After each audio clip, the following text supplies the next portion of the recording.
Welcome to the fifth episode of the Running Your Life podcast. I'm Louie John. I'm Matthew Knopf. And today we have got a great episode for you guys. So let's get straight into the junk chat, mate. How has your last week and a half been since we recorded? Yeah, we've been a little bit lazy the last couple of weeks, haven't we?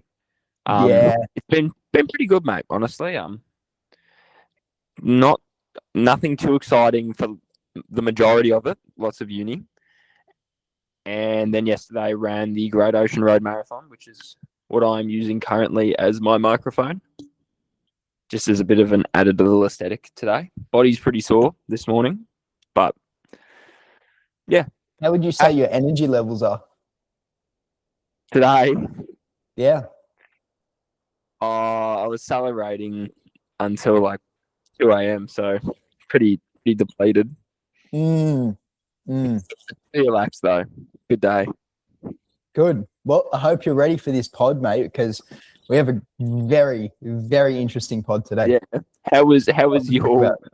And can we just for the viewers at home, why does it look like you're doing strides at your desk at the moment?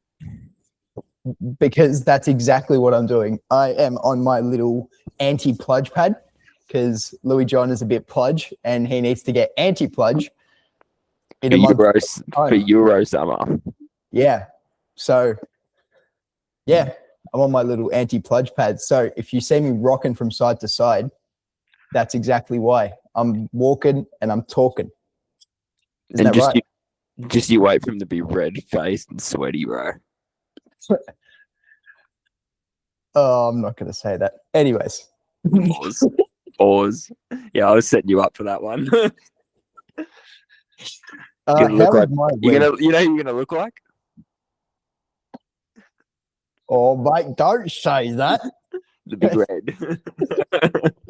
He's gonna be so pissed off. This one's gonna get brought up in the Counter podcast later this week.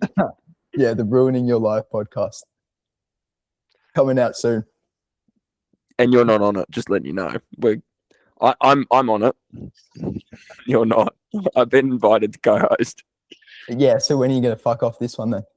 No, I'm going to do both. Oh, you're going to do both? I'm going to do both. That's the plan. You're going to do both, but you can't afford to spare me 2 hours. So that's yeah.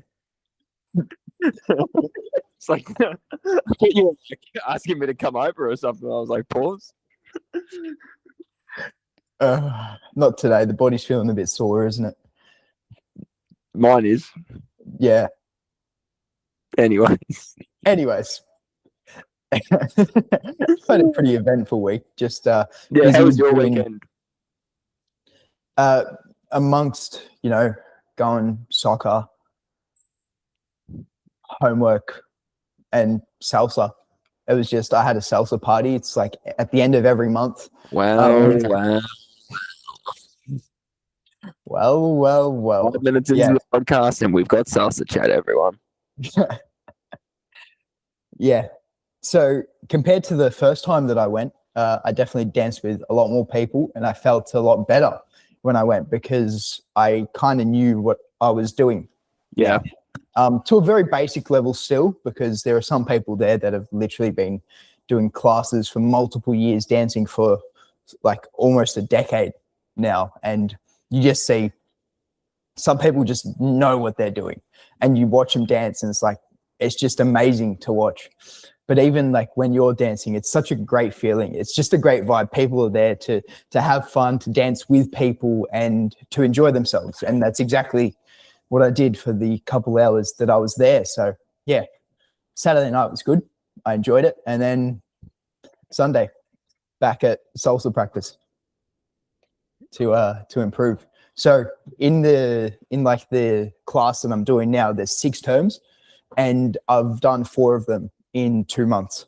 So yeah, at the end of this month, I would have completed the next level up already. So whenever we get back from Europe, I'll probably start doing level 3 if I can. Or I might even repeat this one because, yeah, it's very foundational.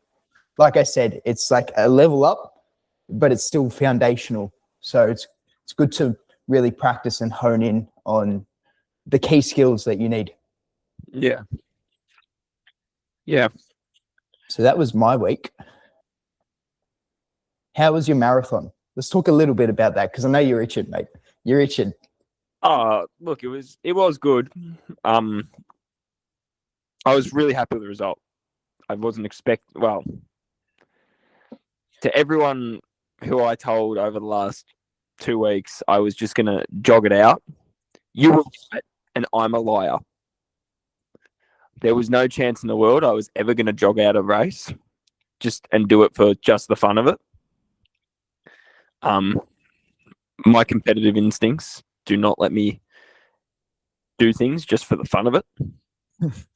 So I did proceed to run my second best time ever in a marathon, which was exciting, considering the preparation was kind of lazy. It was a 3-day prior carb load, 6 hours of sleep. Made it work. So I was very happy. 53rd overall. Quick enough to qualify for Melbourne, which was a bit of fun. Qualify for Melbourne. How does that work? So if you finish top 50 in your gender at the Great Ocean Road, you gain qualification to the Melbourne Marathon. Meaning you can do it for free? No, as in, so I've already got a ticket. I was already doing it. But let's say you didn't get a ticket. That's another route you can use to qualify and run the Melbourne Marathon. Mm. So I actually cool. I qualified for Melbourne, which, I mean, that was my initial goal before I booked Ballarat, was to qualify, and then it all of a sudden became, I just don't need to take it too hard, have a bit of fun. And well. I did have a bit of fun. And then 8th in the age group, which was pretty cool. So 8th runner between 20 and 24. So still a bit of a baby in that group. So yeah. Fuck yeah, mate. Congrats. Cheers, mate. Exciting weekend, honestly. Wasn't expecting to do that. Wasn't expecting that to be that stupid. But I did look at my watch at K4 and I ran a 4:15. I was like, I know exactly what's about to happen. I know exactly what I'm about to do. I'm about to go way too quick, and proceeded to just start racing people. Pretty much ran the whole race by myself. There was just no one around most of the time. I had like a 400-meter gap behind me and like a 500-meter gap in front of me. So it was very much just me running alone in my thoughts. And your music. And my music. I had my Olivia Dean on. I was a happy man. Just listening. Do it so well, and you were scared to be held. You took the easiest way out. I'll wait for that to be clipped up and put in the group chat sometime this week. It would have been better if I looked at the camera. Oh, well. I'm not doing it again. Should we move on to the actual content of the pod? Otherwise, yeah, considering we haven't spoken about anything about actually improving your life in about 2 months. Yeah. So let's get to it. The end of last week's podcast, we briefly mentioned that we were going to start talking about this specific chapter from Mel Robbins' book. Now, what book is it? The High Five Habit. Yeah. So introduce it for us. So the High Five Habit, how could I describe this really quickly? Basically, the whole idea of the book is like loving yourself. The start of the book is basically high-fiving yourself in the mirror every day and just looking at yourself and going like, yeah, I rock. I'm pretty cool. Not like, obviously you might not say that, but trying to target those areas where, I guess we've all done it. You look in the mirror and you go, what the fuck? You know, geez, my eyebrows are looking shit today. Or yeah. Done that a few times. You've done that a few times. Or I'm looking at my beard's not looking great. Or my skin's not looking great today. Bit red. Oh, mate, don't say that. He's gonna kill me. Right. I do it all the time. I do it every day. And the whole idea is you kind of go into the mirror, you look at yourself. You could be in like the most disgusting looking state. So for me, that's probably woke up. I got bedhead. Like my hair's Don't. Pause. Yeah, fair call. I was fucking turning the speed up on my treadmill, so I muted myself. And as soon as you said that, I was like, "Oh, oh, I just saw your face. I was like, fuck. Yeah, no. So like, you wake up, you know, your skin's a bit oily looking. What just crawled out of my bed? yeah." It's like a bit groggy. Yeah, Eyes are puffy. yeah, eyes are puffy. You just look everywhere, and the whole idea is you got to look at yourself in the mirror and go, "High five! I love you. You're enough. You're amazing. You're going to go do X, Y, Z today, etc., etc." Whatever the kind of the things you are that you value, it's really going to, or well, you should be encouraging yourself in that, and you high five yourself in the mirror. You can't. It's hard to explain over me saying it, but it's one of those things you got to actually try. Really, really cool thing to do. But we're actually more focusing here on chapter 11, titled "Do You Like Me?" And to give you another synopsis, I guess, it's mainly about how we view our interactions with other people, and I think we've all been there. We've all been there in the fact that the first thing we wonder when we're kind of talking to people, meeting new people, etc., is, do they like me?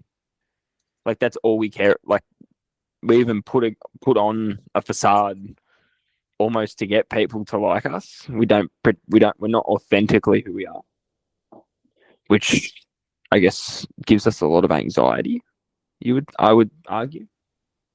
I would say when you're not being yourself, you do encounter that room for anxiety, which we'll get onto a bit later in the chapter because that is mentioned.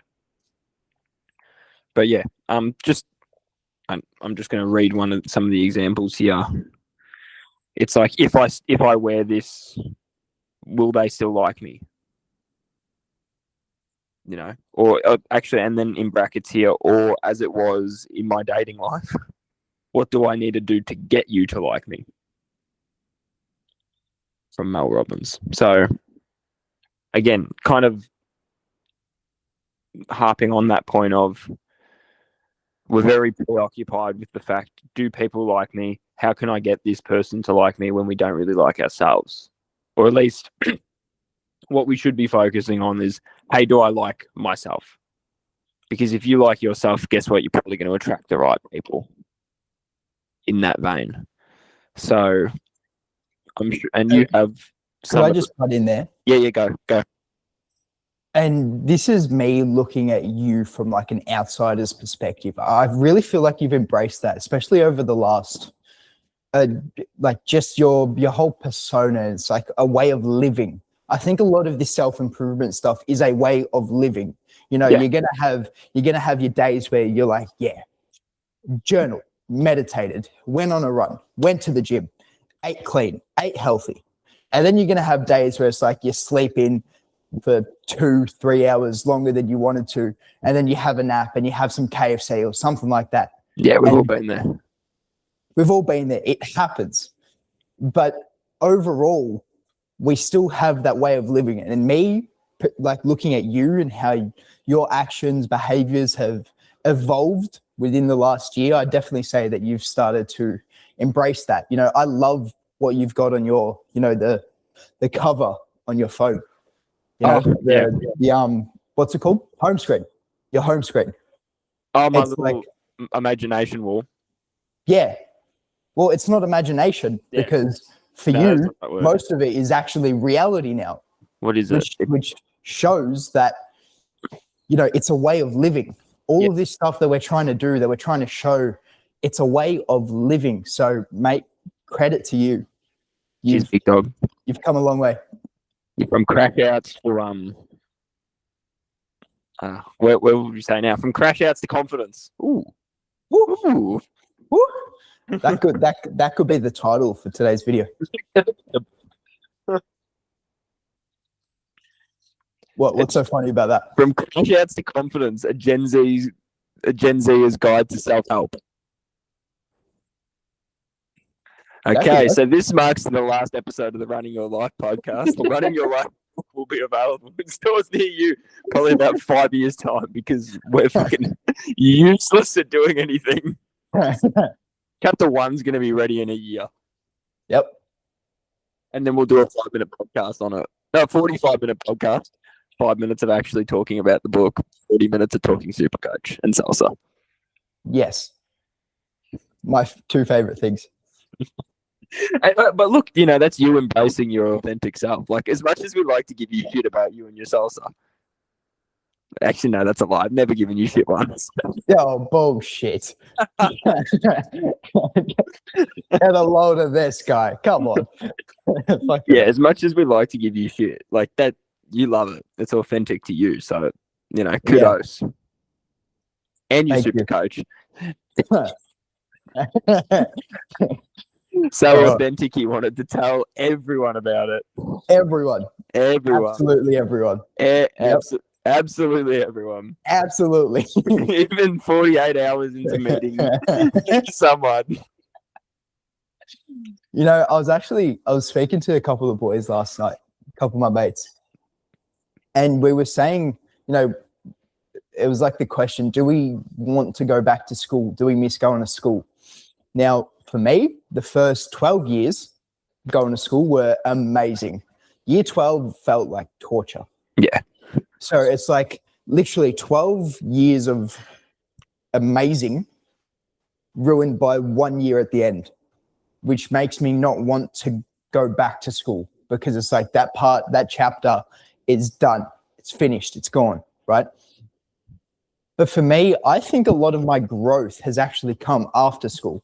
It's like as a person, I feel like I've grown, I've developed. I am more me, more authentically me in the years following school, as opposed to how I was at school, which is why I enjoy my life very much now. Even though, like I literally said 5 minutes ago, you have ups, you have downs, but as a whole, the way of living, what you're trying to do, I feel like it's more aligned with what I want to do. Would you say that's more, well, I guess a factor of that is the product or is the people around you?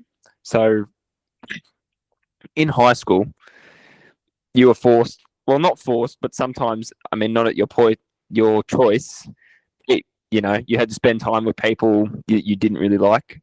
If you chose to do so or they decided to surround themselves with you. Compared to uni where you just decide who you get to spend your time with. Like you look at our friendship group and it's in one way or another, I feel similar. like we're all growing or trying to better ourselves in one way or another. You love your running. Kai has been getting pretty active as well recently. I know. Really? Like, and even like if you look for the search for jobs, right? Yourself, Kai, Lockie, these boys, you're all looking for stuff, applying for places that you think, might be a bit too far out of reach, but I'm going to apply anyway because fuck it, I have nothing to lose. It's like we all have that. I feel like it's an underlying theme that we all share. I'm not quite sure what it's called or what it is, but I think that's why we get along so well. Real similarly, can I speak English today? We all have a very similar drive. Yeah. Absolutely. So, for something. Might not be the same thing, but, connection thrives in shared experience. Yeah. I would 100% agree with that. I don't think it has to be. I think people get this wrong a lot. You don't have to be driven to achieve the same thing. You just need to have a similar level of drive because you understand the other person. I love seeing someone try. Yeah. I don't care what they're trying, what they're doing, how well or poorly they do. For me, if I see someone trying, I'm like, keep going, mate. Fucking keep going. I don't care what you're doing.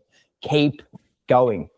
Because like you said, it's that drive. Even if we're not at the same level of drive, you were once at that level of drive. Yeah. there's also part of me that just wants to grow up quickly so I can help me when I was in this stage.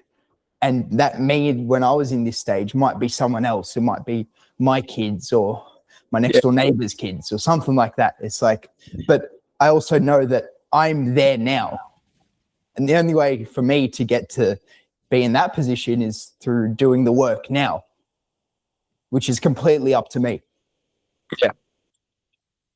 So I'm going to segue us in here. You love that word. I love a good I love saying segue. It is a nice word. What word do you like better, segue or paradox? Good words. Synopsis, another really nice word. Oh, hello. I think I've used that 3 times already in this episode. Synopsis, paradox, and segue. Yeah. Think about it. But we're going to get my answer at the end of the podcast. That could be the title. Matt's favorite word is alcohol. Beautiful dogs. Beers. Beers. My favorite word's beers. Anyway, so we were talking about us as a group and how we're all similarly driven. So one of the first points here in this chapter is there's a connection between fitting in and anxiety. So I don't know about you, but I at least feel like when we're in the 4 walls of our friendship group, I have zero anxiety. It's just, I'm here with my boys. I'm very present. I find myself to be omnipresent, really, in that, like, I don't have to remind myself. It just kind of happens. We're choosing Texas, I can tell. Is there, like, we are pretty responsive to whatever someone says. So is part of that because we just love to rage bait each other? So it's like we're missing out. Like genuinely, that is a genuine question, because it's funny how the world works at times, right? It's like we are all very present when we are together. Now, I think that there is at the very least a very small possibility that it's because, Dim might say something stupid. Yeah, I was going to say, you listening really in deep to what Dim's about to say, because he's going to say something dumb. And if you weren't present, well, then you missed out on good rage bait and a good laugh for all of us. Oh, yeah, there's already like 5 or 6 things you've said on the podcast already that will be put in the group chat later that you probably don't even realize you've said yet. I've already heard you say a couple of things. I'm like, ooh, this is going to get brought up tomorrow. I'm sure Big Red's watching this right now, but I've already done an Alan Langley joke for him. I'm leaving Easter eggs in it for him today. Mate, Kai hasn't really been mentioned much. I need to leave some for Merv. Yeah, Merv. For Merv. What a name, bro. Mervin. Anyway, we're getting sidetracked.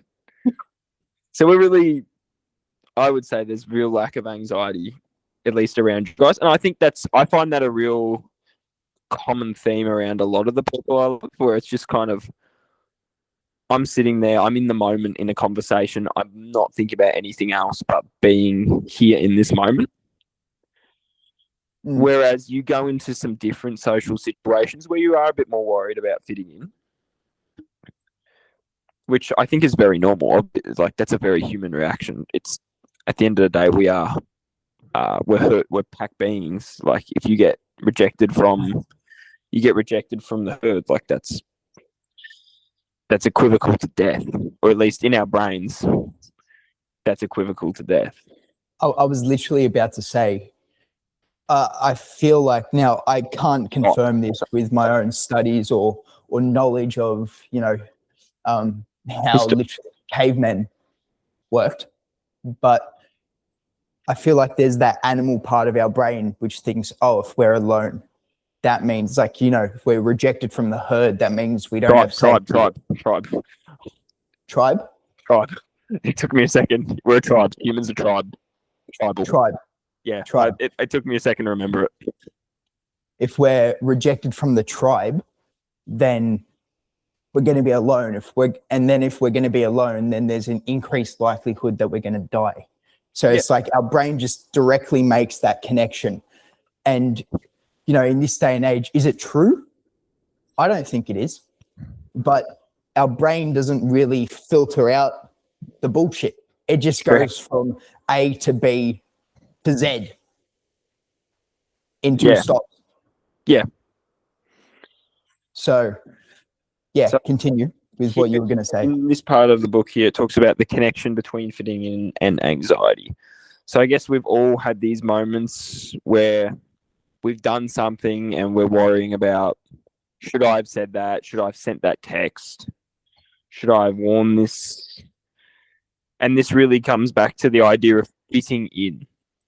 So I might be really worried about, oh, geez, I just wrote, let's make the example about our friendship group because we're narcissists. The world revolves around us. What do you mean? Like, are you trying to say that there's a world where it doesn't revolve around us? Like that's getting clipped up into a Louie John narcissist clip. By the way, I own a business, Louie John, by the way. Mostly intelligent, by the way. You did write that on a certain person's card, by the way. I didn't. I don't know. No, yours. Yeah, yours. And there's a signature from Louie John on another card. Yeah, I did see it. Kai wrote that terribly. Like, that was terrible. That didn't even look like I wrote it. It was that bad. But Monty believed you did it. Pardon? Monty probably believes it was you. Yeah, well, I'm going to make sure he doesn't believe it was fucking me. Same moment. I didn't sign the card. It wasn't me. Anyway, we're doing it again. We need like how you said we need a shut up dim thing. We need a shut up. We need like we're going down a rabbit hole. We need to hit I digress real quick. So we digress. So basically what it comes down to is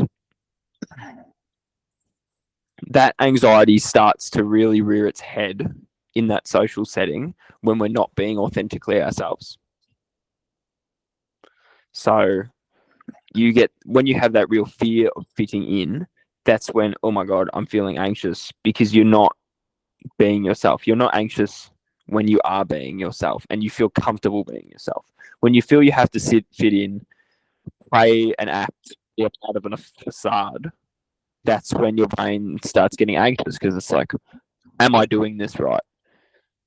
Because at the end of the day, your brain has to take a double take, wonder, am I pretending to be someone I'm not correctly? So it gets anxious. Am I doing this right? Where if it's just you and your boys, you don't have that issue because it's like, oh, I'm chilling. Like, this is just who I am. And these guys get it. And you don't feel like you need to be anyone else except yourself. Like there's no obligation to be someone who you are not because, like you said, these boys just get it. Yeah. Yeah, and I actually, there's nothing I can add there. I think we've hit that pretty much on the nail on the head there. The next part I wanted to move on to was mainly regarding you'll never be able to stop caring about other people's feelings. So I guess I get this. I know I definitely have this reputation a little bit. And I think there's a fine balance, and I'm still trying to find it. And it's the I don't care mentality. Because that's bullshit. Everyone cares. Yeah. I think it's actually a coping mechanism that, and I can use this as an example. I used to think for ages that I was very cynical about everything, and it was during year 12. So it was a time where your stress is through the roof. Everything just feels like it's happening at the same time, and it's like very hard to stay on top of. Yeah, cynicism's quite normal at that point. Yeah, absolutely. So in hindsight, you feel like you handled it the best way that you could, but to your point, I just felt like, fuck this, fuck the world, fuck everyone. I'll let you continue. That was a bit of a tangent. That was unrelated. No, it was actually good. I liked it. But anyway, continue. So I guess the point is you'll never actually be able to stop caring about what other people think about you, realistically. I know we'll all say, oh, I don't care. I don't care. But that's more of a, as you said, I think it's more of a coping mechanism to hide the fact that we do care and we're failed. We're probably scared we're not going to succeed. Because at the end of the day, it's the ultimate cop-out. Oh, I didn't care about that test anyway. You know, how many times you've been in a social interaction, kind of, you're meeting someone, you go, nah, it was boring anyway. Like, you try and blame the other person as a cop-out, or just in anything, you're just like, nah, I didn't care. Nah, I didn't care about them. It was fine. But this comes down to the point is you'll never act like we'll pretend not to care. And I don't think I pretend not to care, but I think I get the reputation of I'm a person that doesn't give a shit because I don't cop a lot of shit, which I think is true. But at the end of the day, I do care. Like if I was at work and someone called me a prick, like, yeah, I would care. Would I show it? Probably not much. But, you definitely go and think, geez, was I being a prick? Am I a bad person? We'll do it. Absolutely. I'm sure that's something everyone can really relate to in that sense. In that situation, have you ever tried actually just stopping for a moment whenever it would have been safe to do so? So obviously not at work. I mean, you could do it at work, but I'd probably leave it until, you're at home, you're by yourself, you're in your room with your thoughts, journal, whatever. Would you ever consider, and have you ever just sat with that thought and go, fuck, that stung a little bit, that hurt a touch? Yeah, it's an interesting point. I would say so at times. I could definitely get better at doing it. So. I'm making you tired, am I? Late night. Oh, big night? Nah, big day. Well, it was a big day. Just didn't finish until 2 a.m. Whoops. Yeah, you finished multiple times yesterday. Mate, congrats. That's fantastic. Fucking hell. You had a beer after. You had a beer afterwards, right? So you finished the beer and then, well, you obviously finished the marathon. So yeah, you finished multiple times yesterday. Yeah, I finished multiple times yesterday. Yep.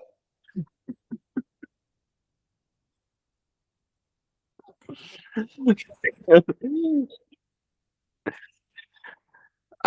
don't even know what to say to that. I've been clocked. I've just been clocked by Louie John. This is a rarity. Finally, it's like Shaq hitting a 3-pointer. Just doesn't fucking happen. I'm shocked right now. Yeah. And by the way, yesterday Matt told me that his people can't rage bait him. So pretty sure I just did a very good job of that. It's not even rage bait. This is just like embarrassment. Like, fuck. Got me good there. Got me good. Anyways, back to the question that I asked, so in that situation, have you ever thought of thinking about what someone has said, what someone has done, and rather than trying to deflect it away, it's like almost you soak it in and then you filter it out through your own thoughts and how you're dealing with it? Yeah, it definitely would be a good way to look at it in terms of just filtering it, thinking about it, taking some time. I guess getting more comfortable within yourself would be the most important part. Yeah. Like making sure you know that you're not a prick. Yeah. There's this thing I read in No More Mr. Nice Guy by Dr. Robert Glover, and he talks about there's let's just say you've got a romantic partner. This is the example that he uses in the book, and his wife or ex-wife, one of the two, she reversed his car into something. So she had damaged his car, and then she comes to him crying like basically a little child because she's devastated. She's scared, frustrated, angry with herself, and she didn't really know what to do. So she kind of just explains the situation to him. And then obviously he was frustrated with everything that had happened, but he separated himself from the situation. So he still loves her for her, and he made it abundantly clear to her that she is still loved, she is still wanted, she is still his wife, who he loves very much. And he said he will take some time away, he'll step away from the situation, feel and deal with the frustration by himself, but know that he still loves her. Yep. And I just thought that was so powerful, because that shows that actually dealing with the situation when it's safe, not just deflecting it away, it helps, well, keep the situation for what it is. You know, you see the situation objectively. And I think that's very important for yourself to deal with it effectively, but also for the other person, if you have the ability to deal and talk to the other person about it.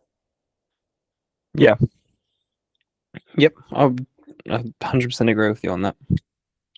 And that's something that I've started to try to actually implement into my own life, because like I said, I read it, and this is my second time reading the book now and doing the little activities that they give us. It's so powerful, so powerful. You start to understand yourself, why you do things, how you do things, and you understand yourself better. And I don't think that if you understand yourself, you can really understand others. Yeah. I think you hit the nail on the head there, mate.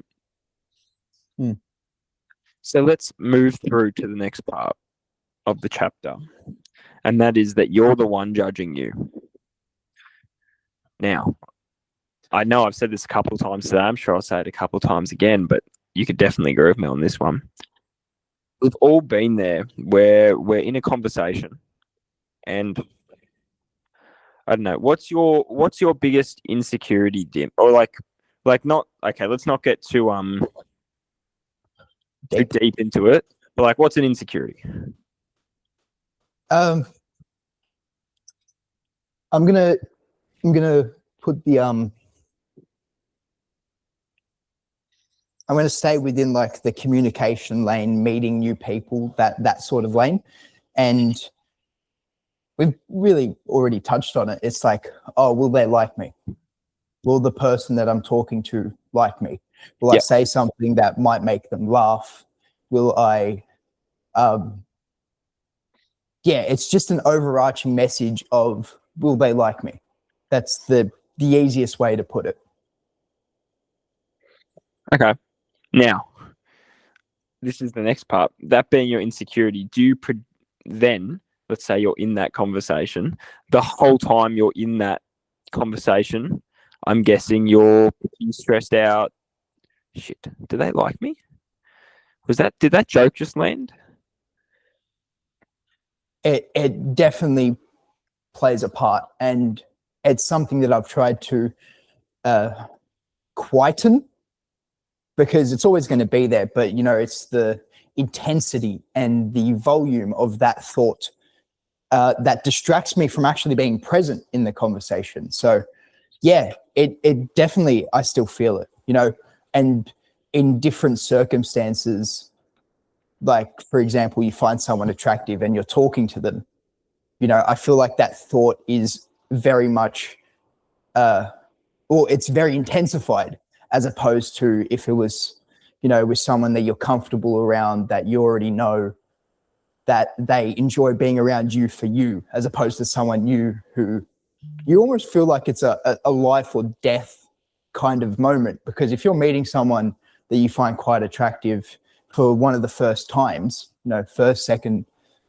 time, I feel like that is where those thoughts are really like loud and could potentially be in the way and influencing your actions of you being authentically you and present in that situation. Yeah. But do you feel that realistically that's just you, that's you judging yourself? Oh, absolutely. So Yeah, you end up absolutely. projecting the whole time, right? Let's say, okay, like here's me just going really like shy. Let's say I'm a little bit insecure because I have a bit of a big nose, right? I think we can both relate to that. Yeah, for real, twin. Yeah. Right? And you might be sitting there the whole time in the conversation going, shit, did they notice that I have a big nose? And like you project that anxiety into a conversation. Now, let's say same for you you're worried, does this person like me? You end up projecting what's on in your head into their head. You think, oh, because I'm thinking this, they must be thinking this. Which is the funniest part because they're doing the exact same thing. It feels like a logical fallacy. Do you know what that is? Yes. I remember year 10 English reading about it, and we just did an activity. I think it was on Education Perfect. Do you remember that app? EP? Anyways, I remember reading about it and getting explained the definition of a logical fallacy. And, Chris Williamson, when we went and saw him, he said, the good shit sticks. And to me, that concept stuck because I apply it to so many things without even realizing. Now I do realize it, but it's situations like the one we both just described. We project our insecurities onto the other person, thinking that they 100% see exactly what we think. Yeah. And like you said, they're doing the same thing. But when we're in a conversation, I reckon unless you train yourself out of that habit, 9 times out of 10, you're going to be doing that exact same thing. Yep. Yeah, at the end of the day, we're stupid as that in that sense as humans that we are. Right. Yep. They're definitely thinking this right now. Like, no, not one bit is anyone thinking that. You're thinking that. Can we also mention about the is this the part of the chapter where she talks about her being a life coach? Yes. I can definitely relate to that. Come on, do you have it on your screen? I could get it on my screen. Get it up on your screen. This part. This is why I sent you this initially, was because they started talking about life coaches. I'm like, oh, I know a life coach. What page is it? 161. 161? Yep. Okay, let me take my computer off charge so I can not. There we go. All right. Computer's back in front. 161. All right. Yep. I got it. What am I doing? Talking about your life coach example. Yep. So in this part of the chapter, Mel Robbins goes on to talk about how she's been on this journey of self-development and self-improvement for a number of years now. I think it's upwards of 5. And she's a life coach and she wants to help people with the same sort of things that she struggled with. And she had this fear that she wouldn't be enough because she didn't have like a certificate in life coaching. Have I gotten that right? Yep. Yeah. And I'm pretty sure her mentor goes on to explain and encourage her to go and meet people and network and find her new client. And if they ask for a certificate, she'll get one for her. Yeah. And that's exactly what she goes and does. So she goes and meets people, networks, and secures her first client without actually needing a little certificate saying that she's a life coach. Yep. And the underlying theme of this story was that she was judging herself for being a life coach and not really being, not thinking that she was not accredited, but qualified to be a life coach, to give people this information. And that is definitely something that I have struggled with too. So thank you for sending this chapter of the book to me so I could read it, because it was very comforting reading that someone so successful as Mel Robbins has literally gone through exactly what I'm going through right now, which is, you know, I am low-key embarrassed to tell people that I'm a life performance coach. Yeah. Because they look at me and they go, well, I think they look at me. You know, this is literally what we talked about 5 minutes ago. I think they look at me and go, what the fuck is this guy on? Life coach? You're 20. What fucking life do you know? When Salsa. Hello. But I do know quite a lot about life that I have had to deal with. Yeah. And it's very different for everyone. And I know that. But I know what I needed to do to get to where I am today. And it amazes me when I look back in hindsight and think of how I acted in social situations with people that I didn't know, or even people at school, you know, when I was in year 9, 10, 11, 12. The person back then is completely different to the person now. You know, still the same fundamental values, but completely different. And along with that comes the same sort of insecurities. Will what I say influence how that person treats me, thinks of me? And that's still something that I find myself struggling with just a touch. Yeah, and I think I think you're always going to struggle with that, like to an extent. You can get better at dealing with it, but you're never going to be perfect. It's like the age-old saying, I first heard this from Aaron Sansoni, life doesn't get easier, you get better at it. Yeah. And I think this is a great example of how, you know, dealing with these insecurities, dealing with projecting those insecurities on other people, you get better at. You get better at doing less and being authentically you. And if people don't vibe with it, oh well, go find someone else who does. Yeah. Because there are people who will. Yeah. You always end up finding your people. Absolutely. And it's also a numbers game. You know, I think it's very rare. It's possible, but it's very rare to meet one person, you know, stay inside doing whatever you're doing at home, you know, watching Netflix, studying, building something, whatever it is, you know, not talking to people, and then you go outside and you meet your person. You know, it's possible because there's that many people in the world that, you know, miracles can mathematically happen. But it's a numbers game. The more people that you get exposed to, that you meet, the more likely you are to find your people. Those people that, Did you say Ed? Yep. Well, yeah, exactly. You know, I should take him to Salsa with me. I don't care how bad he think he might be, how bad I think he might be, how good I think he might be. It is a great place to meet people, especially when you're doing big classes. And get rejected by the grannies. You're still meeting people. True. Very true. It's a very low stakes opportunity to get comfortable around people. Yeah. And that's also part of the reason why I enjoy going to Salsa so much, because it's almost like when I was at school, I was missing a lot of that connection with people. And now I feel like I'm making up for it because of how often and how much I'm doing salsa and dancing with people. And, you know, like we do some cool move, and then as we're doing the basic step to like reset, you know, you can have a little small conversation.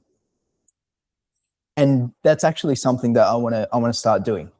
It's having small conversations with people. It can literally be 30 seconds, but rather than looking at your phone or listening to music, it's actually going, talking to people. You're at a traffic light. You're standing next to them. You're both walking the same way. You both most likely speak English. So bang, there's two things that you already have in common that you can just mention and start to rebuild connections with people, because we briefly mentioned it before.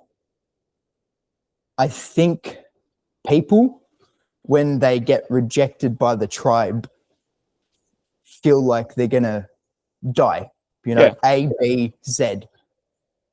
But if you start to build those connections, you can slowly build your tribe.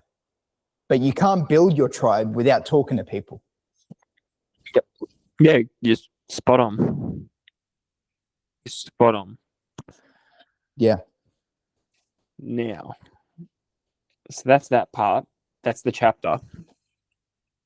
I just want to do a final link through and kind of bring this into insecurity, which I guess this whole book is about, like kind of tackling your insecurities. And I guess we somewhat talked about it when I asked you what your biggest fear is. And I'll leave you with it, and I'll tell you mine, and I'll give you a second to think. I guess for me, and we'll go deep here, I worry that I'm not enough. I think that's quite a normal one a lot of people would have. But like, not that I'm not enough, but I could give everything I've got and still not be enough. If let that be the example of a marathon, let that be the example of love, let that be the example of a job. Like in any aspect of life. I mean, for running, I think that's the one that is such an easy one to explain through. Is it's like you could train like a mad dog for 20 straight weeks, do 100 Ks of mileage weekly, and still not get there at the end of the day. That terrifies me. Feel like you ran your best possible race on race day and you still don't get what you want. That's terrifying. And I was kind of thinking, and how are we going to do this? I was kind of thinking about this the other day, like, what is my biggest fear? What am I genuinely terrified of? And it's that notion of you could give everything you ever wanted to, or everything you've got and still not be enough. I was thinking about that in terms of running, and like in terms of relationship, you give everything you want or everything you can give and you're still not enough. I think that would get me to the core. But it got me thinking, like, what's the best way to overcome insecurity? And it really comes down to this notion, I believe, of self-belief. Like realizing that, actually, no, I rock. Like, I am a badass. Even if I don't, I think this comes down to the old feel the fear, do it anyway motto. Bring this one back.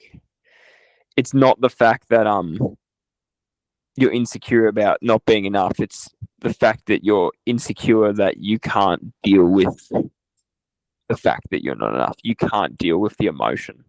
Like whatever situation arises, you won't be able to handle it. Because like for that situation, the only way out is through. Yeah. So the only way out of feeling that fear is to do it anyway. Yeah. Which sucks, but I guess I really do think it comes down to that self-belief of, no, like, I can handle this no matter what happens. Maybe having that sense of an ego of, I can do it. Like, I know I've got this. I've got this in the bag. So yeah, I think it's that balance of knowing, it's like feeling this fear, doing it anyway, knowing I can handle the situation that arises, but also having that ego to go, but I don't even need to worry about that because I'm about to smash out whatever I'm going to do. I guess I'll ask you for your similar thoughts on the matter. I also think it links very nicely to that tribe stuff we were talking about. Yeah. It's like the failure to do that thing feels like it is a rejection from the tribe. Yeah. And that's why it's terrifying, for the reasons we've already explained. And it amazes me that so many little niche concepts within the self-improvement umbrella all link to the same core fundamental pillars, if you will. Yeah. So yeah, well, thank you for sharing, that fear that you have, and hearing your fear of, not being enough makes me think that I think that it's definitely prevalent in myself as well, feeling like you're not enough. Yeah. Men, women, literally everyone feels that, whether they want to admit it or not. And it doesn't matter how much they do or they don't. I still think everyone does feel that.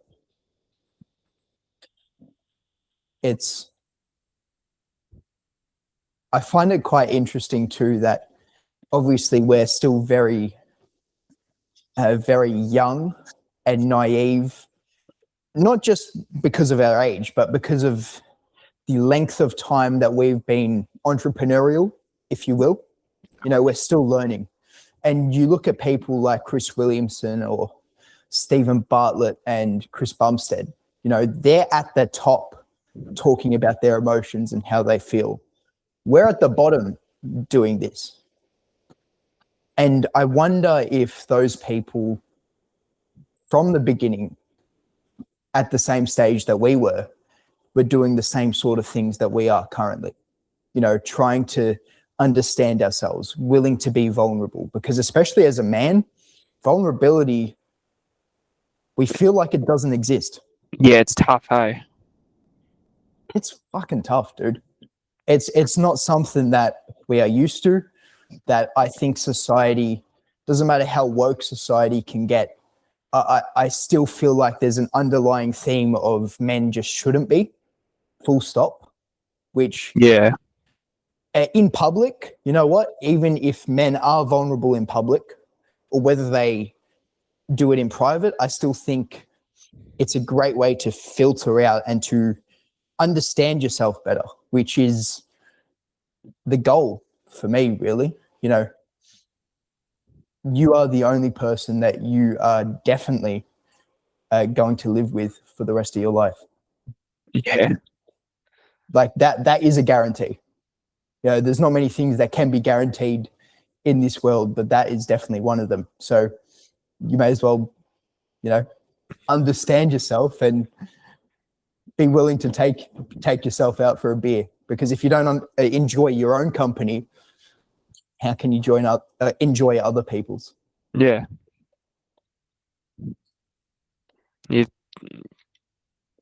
I can't add anything to that, mate. I actually cannot add anything to that.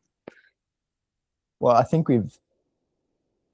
that was I really enjoyed this pod today. It's a great summary of, like I said, like we literally just talked about it, vulnerability, insecurity, and how we encourage men to face those things rather than run away from them. Because when you turn around and you face them, that's how you can get through the door.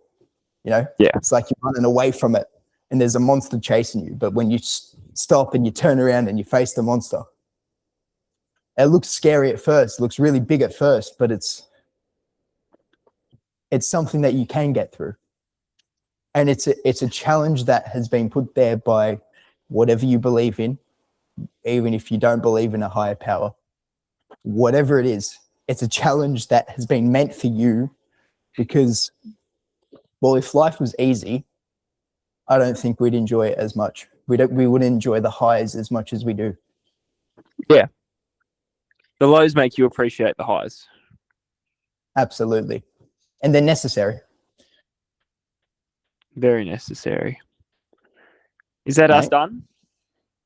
That is us done. That was a great pod today. That's a solid hour, hey? Yeah. We're switching over to the Patreon now. Oh, fuck. No, that was a good pod. That's a good one. And then hopefully we can also later in this week potentially record another episode so we can possibly double up to make up for last week. Sure. Possibly. Potentially. Maybe. Potentially. Yep. We'll see.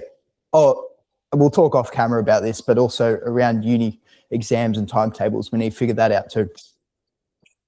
How we can record or if we're going to pre-record. But that is the end for today's episode of the Running Your Life podcast. I'm Louie John. I'm Matthew Knopf. And we'll see you guys next time. See you next week.